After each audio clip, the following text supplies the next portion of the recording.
అమరావతి రాజధానికి రైలు మార్గం తీసుకువచ్చేందుకు గుంటూరు జిల్లాలోని నంబూరు నుంచి అమరావతి రాజధాని మీదుగా తెలంగాణలోని ఎర్రుపాలెం వరకు దాదాపుగా 58 కిలోమీటర్ల రైల్వే మార్గాన్ని నిర్మించేందుకు అందుకు అవసరమైన భూసేకరణకి నోటిఫికేషన్ విడుదలైంది. అయితే నంబూరు నుంచి కంతేరు తాడికొండ మీదుగా రాజధానిలో నుంచి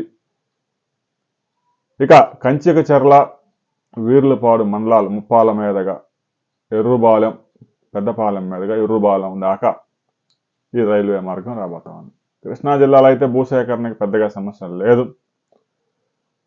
ఇక రాజధాని సమీప గ్రామాల్లో రైతులు ఇప్పటికే గ్రామ సభలు నిర్వహించుకొని ఇలా నోటిఫికేషన్ ద్వారా అయితే మాది మార్కెట్ వాల్యూ రిజిస్ట్రేషన్ వాల్యూ అయితే 25 లక్షలే ఉంది, కానీ మార్కెట్లో దాని వాల్యూ 5 కోట్ల దాకా ఉంది ఎకరం.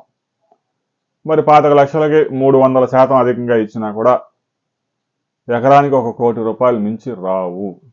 అంటే రైతులు మేము తీవ్రంగా నష్టపోయే అవకాశం ఉంది. కాబట్టి ముఖ్యమంత్రి ఏదైతే అమరావతి రాజధాని కోసం 34,000 ఎకరాలు సమీకరించారో రైతుల దగ్గర నుంచి, ఆ విధానంలో భూములు తీసుకోవాలి అని చెప్పేసి గ్రామ సభల్లో తీర్మానం చేసి ముఖ్యమంత్రికి పంపించారు. ఆ విధానంలో తీసుకుంటే ఒక ఎకరాకి ఒక్కో రైతుకి 1250 గజాలు వస్తుంది.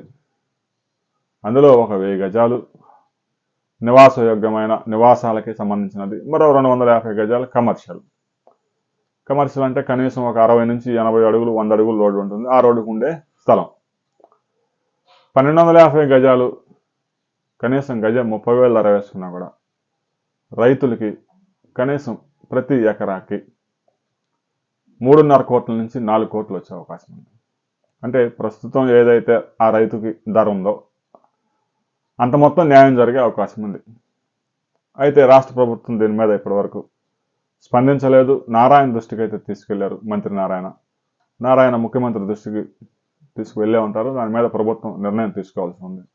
ఎందుకంటే రైల్వే శాఖ సేకరించే భూమికి రాష్ట్ర ప్రభుత్వం పరిహారం ఇవ్వటం సాధ్యమా, సమీకరణ విధానంలో భూములు తీసుకోవడం సాధ్యమా రైల్వేకి సంబంధించిన రైల్వే లైన్ కోసం అనే దాని మీద కూడా చర్చలు జరుగుతూ ఉన్నాయి.